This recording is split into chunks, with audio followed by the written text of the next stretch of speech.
Hello and welcome to Progress and Promise. I'm Shannon Nickinson, and with me today is our executive producer, Quinn Studer. Sometimes it seems like progress comes at a snail's pace to Northwest Florida, that for every step forward, we take 2 steps back. But we can get the big things right. We've proven it, in fact, several times in recent years. In this episode, we want to look at 3 large municipal projects that this community put the political, social, and financial will behind that succeeded. Creating Rebuild Northwest Florida, relocating the Main Street sewer plant from the downtown waterfront to the central part of the county. And the third project is the Vince Wibb Senior Community Maritime Park, which is nearing its 10-year anniversary mark.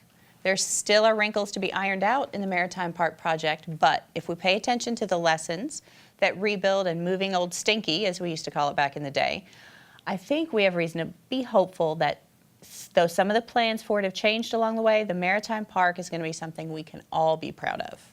The common thread I found in researching these projects was that while government played a role in each of them, the linchpin was really a dedicated effort by the private sector to see things through to the end. And Quint, you know a little something about the dedicated private sector seeing things through to the end. Well, I certainly learned a lot. I knew a little going in, but I know a lot now. And I think the real challenge when you try to do a private-public partnership is the public aspect of it. And I think truly there can sometimes be unrealistic expectations because, you know, especially the elected officials are all going to get a lot of pressure.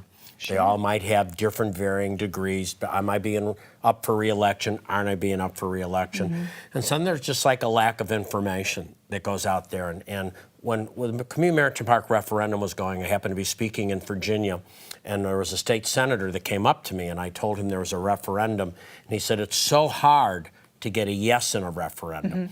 And he said, the reason is it's people will vote no for different reasons. For example, at Community Maritime Park, we had one real leader that said he didn't want it because there wasn't enough private development on it. His partner said he didn't want it because he wanted all green space. And a third person said he just wanted to beat me. So you had 3 people all saying no, but they couldn't agree on each other. So that's some of the hard parts about a private-public partnership. It's a lot harder to get a yes than it is a no. But we can get yeses, and I think the Maritime Park is going to grow into one of the things this community can be so proud of. I think, you know, it already has, and people might forget the biggest cost on that property is not the stadium. The stadium's $18 million with $3 million of private from Rishi and I. The biggest issue is getting out of toxic waste. And if you look at a downtown, we would not have the vibrancy of Palafox and all those cranes going if you still had a toxic waste dump. That's the biggest thing, was removing toxic ground soil, and if you had the sewage treatment plant there. So both of those set Pensacola up for a very good future. We're excited. Now we're going to have some guests on shortly who are going to share their stories with us, and we're very excited for you to come and listen to them. One of the things I think, too, that's important to note is that all of our projects that we're highlighting today had at their root Hurricane Ivan, which is not anything anyone in this community wants to dwell on or remember too much, but that was really the common thread that pushed things over the top. And as we talked about earlier before the show, you don't want to wait for a hurricane before you get positive movement. And the other point you brought up, and I'll finish with, is research shows that government's very limited. And if you're really going to move a city or move a community, it's private investment. And that's really what this is all about, getting private individuals to really work together to move the community forward. We'll be right back in just a few minutes to start our conversation. Please stay with us.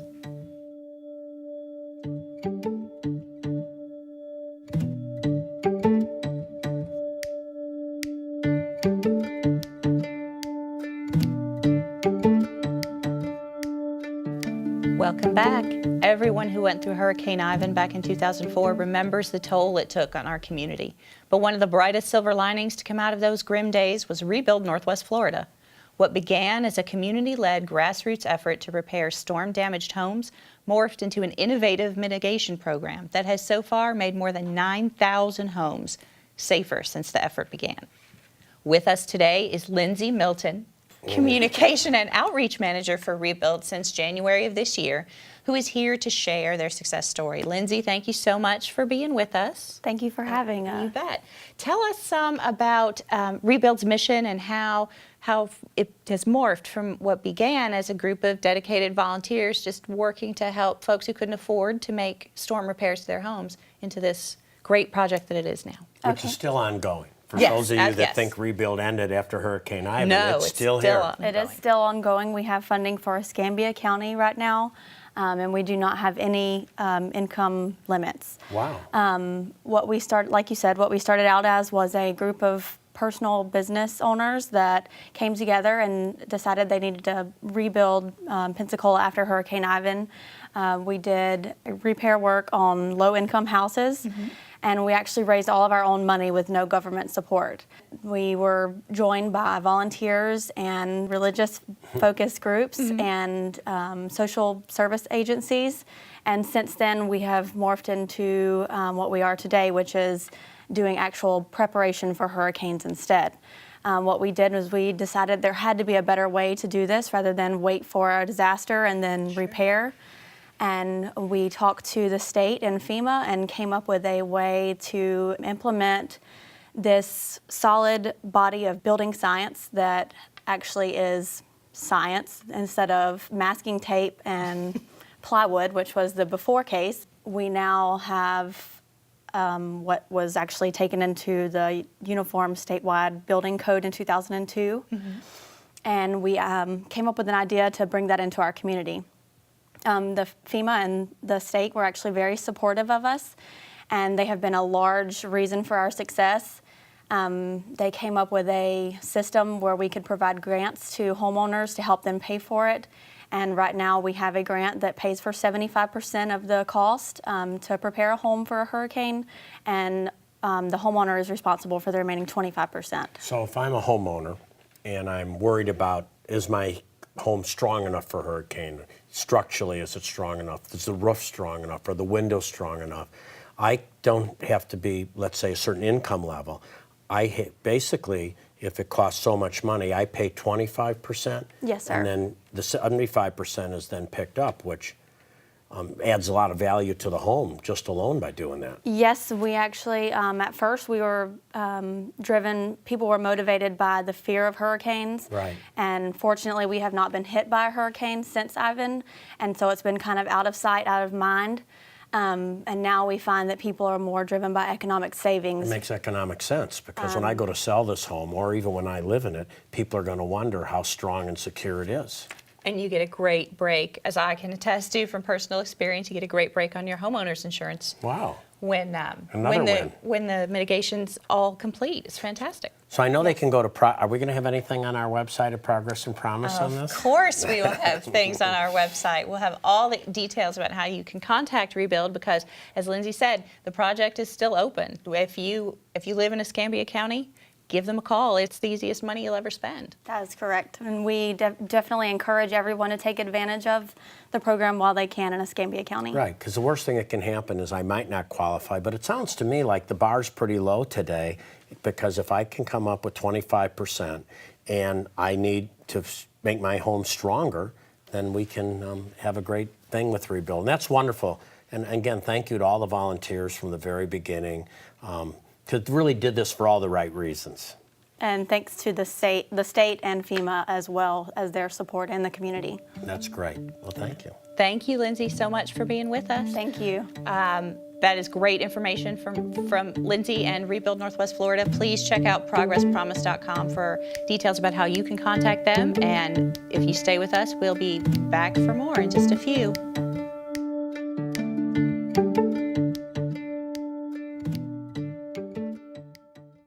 Going through the Rebuild program was simple and straightforward. And while I hope a major storm doesn't affect our area, it's good to know that should that happen, my house is that much more protected.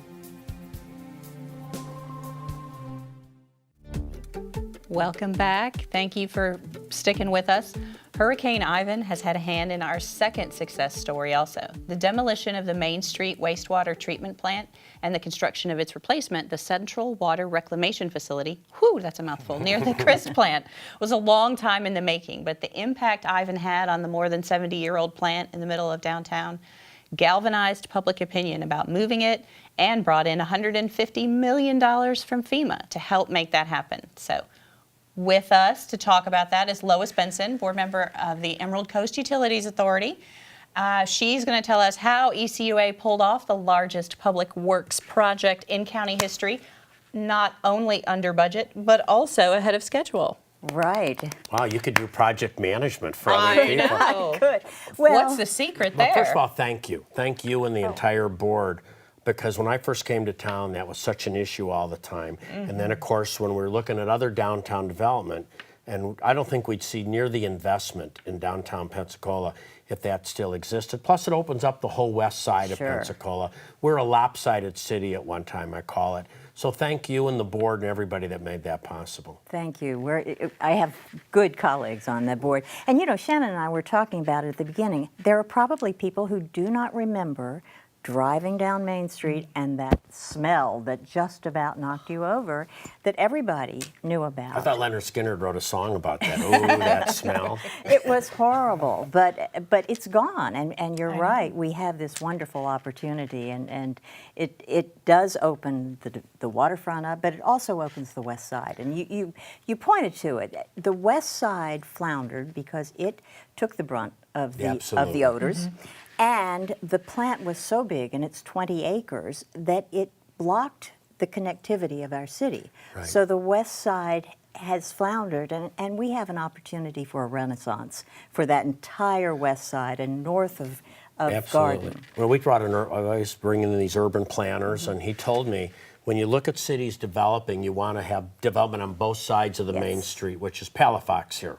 We really, I've meant it before, we were skewed toward the east because no one would go west because of the treatment plant. Tell us, though, you know, Hurricane Ivan comes and it goes so quick, but you had done a lot of pre-work planning this even before Hurricane Ivan. You want to talk about that? That's true. You know, everybody talks about how this was this magic bullet that changed downtown, but the truth is we were ready. We had spread the word, we had told people it could happen, and gradually people began to believe. Had a rough time believing it, though. I know at first they said it can't be done, and even if it could be done, we can't afford it, but gradually. But people were way more invested in the idea. The public was ahead of the government agency in that regard. Absolutely. And so we had begun little by little spreading the word that it could be done. We formed a committee called the SMART Committee, Strategic Main Street Relocation Team, and we looked at the cost, the feasibility, and avenues for moving the plant. So we had done all of that. We had even gotten city money, county money, and state money to look at that. How rare is that for all the levels of government to do that? But then when Ivan came, we knew what it would cost, where it would go, and how to get there. So at that point, the whole community came together at the Civic Center.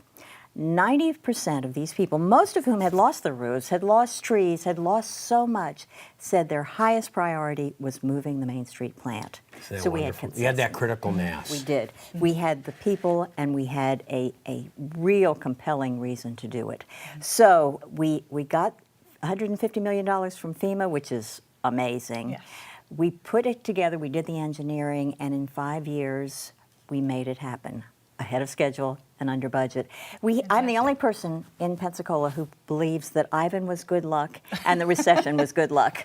Because Ivan gave us the impetus, and the recession gave us an opportunity to get bids that were much lower than they would have been. Now the next step in that evolution is what we're going to do with that space. What can you tell us about what's in the works for that? Well, you know, my dream was never just moving a plant. Sure. It was creating a blank canvas on which to write our future, and that's what I see it as. It is on the market. It's on the market for $9.5 million. If anyone here would like to purchase it. We had a well-publicized bite for $7.6 million. We've had some people nibbling. We've had inquiries. It is a wonderful and the more development property. on Maritime Park, that'll spread when those other Yes, lots get picked yes. up. It all works together well. I want to thank you for what you've done, and what a great success story. Thank you. I admire your leadership so much. Well, Thank you. and what you have done in this community Oh, it's nice takes of you my to breath say. away. Well, It's thank you. wonderful. Thank you so much for being here. I appreciate you pleasure. sharing your expertise. And if you stick with us, we'll be right back for more in just a few.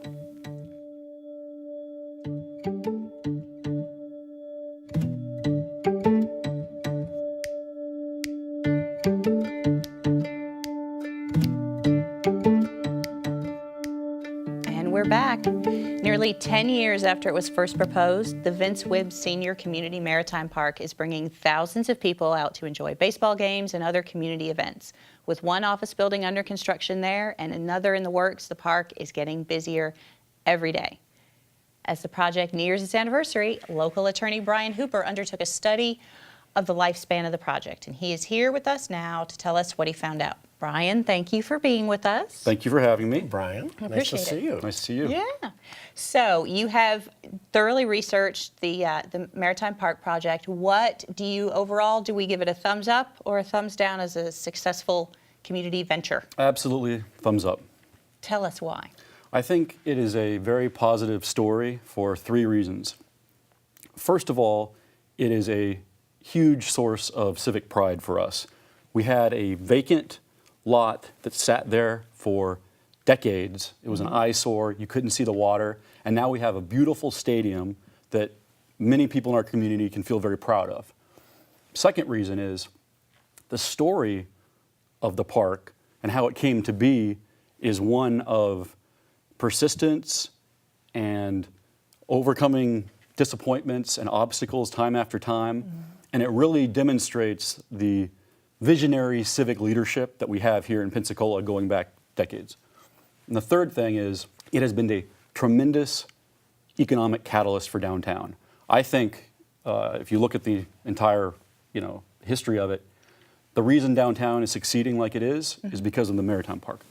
And I think it's fair to say, too, that the Maritime Park would not be as successful as it is if that Main Street sewer plant were still in its location. Absolutely, absolutely. You needed both. It was interesting we were going through that because somebody would say, well, I'd support the park if the treatment plant was gone.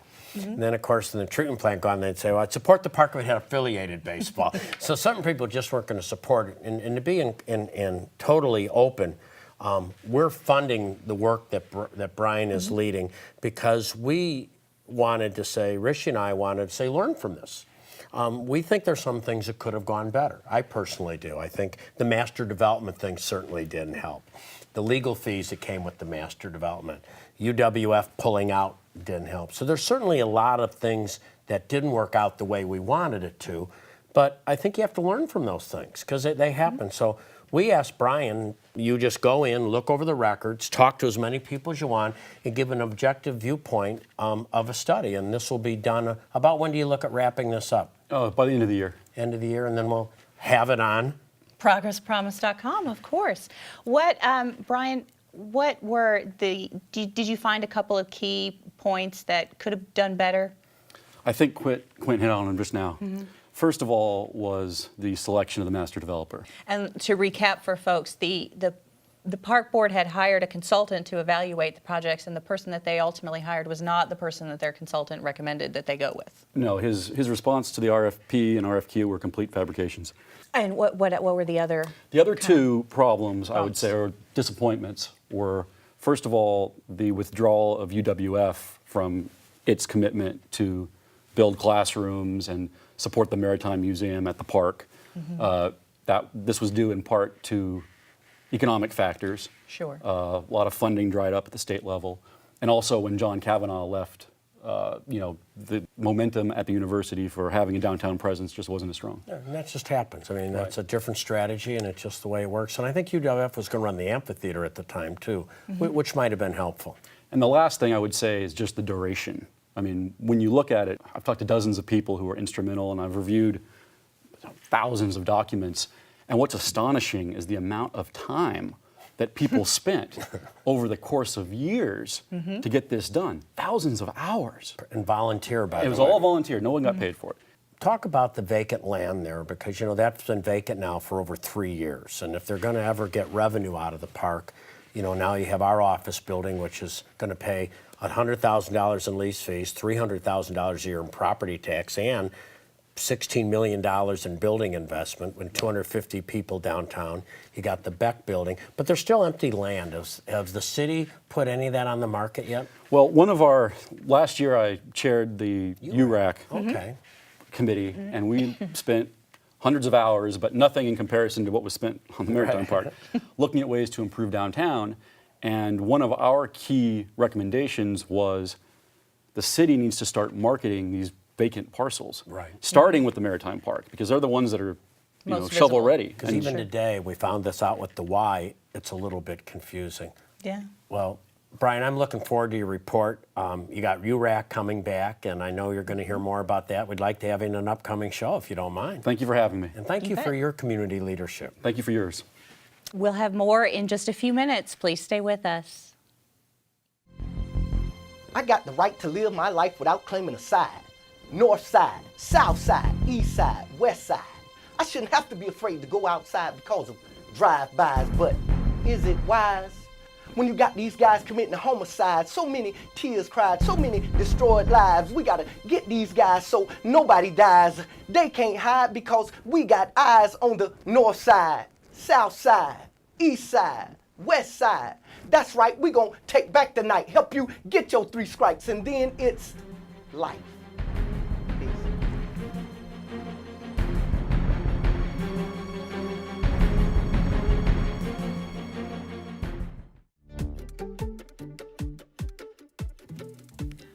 It shouldn't take an act of God for Pensacola to make progress, but sometimes it seems like that's what it takes. 3 of the largest projects successfully undertaken in this community in the last 14 years, moving the Main Street sewer plant, building the community Maritime Park, and launching Rebuild Northwest Florida, were spurred into being in whole or in part by Hurricane Ivan. Talk had been swirling in the community for years about revitalizing the downtown waterfront and moving the stinky, polluting sewage treatment plant. From Festival Park to replacing Bayfront Auditorium, a core of people recognized that the city's greatest asset, its waterfront space, wasn't being fully utilized, and that the sewer plant was a big part of why that was the case. Lois Benson made moving the aging sewer plant out of the core of downtown a key point of her unsuccessful 2001 mayoral campaign. She lost, but she kept making the rounds of civic groups, talking up the idea that yes, it could be moved, even as the then director of the ECUA insisted it could never happen. She and others worked through Tallahassee to get an engineering study done. Preliminary plans were even drawn, but it took Ivan crippling the plant, sending sewage into homes and streets in downtown, to bring unshakable public and government consensus that it had to be moved now. Without Ivan, we might still be trying to prop up Bayfront Auditorium at the end of Palafox Street, a municipal facility with all the ambiance of a middle school gymnasium and the acoustics to match. After Ivan, plans that had been in the formative stages coalesced around the idea of a maritime museum, UWF classrooms and programming, a public park, and a baseball stadium with space for commercial businesses on what had been a weedy, polluted lot known to those who worked with the homeless as the Badlands. 10 years later, it is a showpiece for this community, notably without the involvement of the University of West Florida as originally promised, but it is growing daily with additional private investment. So now we need to ask ourselves, is this really what we want the price of progress to be in Pensacola? Do we want to be the place where it takes a hurricane to move forward? Do we want local government that has to be pushed this hard to move ahead?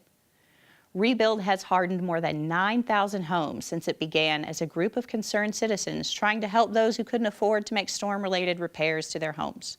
Its funding comes from the federal government, which listened with open ears to private sector folks who said they could use mitigation money to help strengthen homes against the next future disaster. A group of interested citizens produced a thoughtful report full of suggestions about how to support and strengthen redevelopment in downtown Pensacola. Most came with minimal or no cost to implement, and the one that did have a big price tag, a state-of-the-art YMCA committed to working on community wellness, had a benefactor with a $5 million check ready to give on the line. Streamlining the code enforcement process, creating a cogent plan to market and sell vacant publicly owned property, implementing form-based land use and zoning guidelines, even taking down the utterly impotent Pensacola Technology Campus signage. those things aren't expensive. They are the things that good government ought to do in the course of doing business, and yet they remain undone. 3 years ago, we had another disaster, this one man-made in the BP oil spill. It threatened one of the cornerstones of our economy, which is tourism, and the health of the Gulf itself, a place that many of us regard with a near spiritual devotion. From that disaster is coming a financial opportunity this community is not likely to see again for decades. The fine money that could flow here under the Restore Act is a pot of money we may not see for a generation. We cannot afford to mess this up. Failure is not an option. There will be a lot of hands out when that Restore money comes to town. There will be a lot of big ideas pitched. Some will be sound, some won't be worth the paper they're printed on. But in a community where the median income is $28,352, and for working women, by the way, it's $5,000 less than that, things that do the greatest good for the greatest number of people ought to be bumped to the head of the line. Don't let the Restore money become something that gets everyone's beak wet but slakes no one's thirst. Focus on building up the economy in areas that will lift the wage scale and diversify our economic climate. Remember how fragile those tar mats made our economy seem? Remember how even a little gift card promotion ended in recrimination, questions, lawsuits? Recent history indicates that government may be able to put gas in the tank, but we need focused citizens and private sector innovators to help steer the car. We can't keep waiting for a disaster to get into traffic and find our way forward. Thank you so much for joining us once again. Please remember to check us out online at progresspromise.com and keep on coming back. We'll see you next time. Thanks.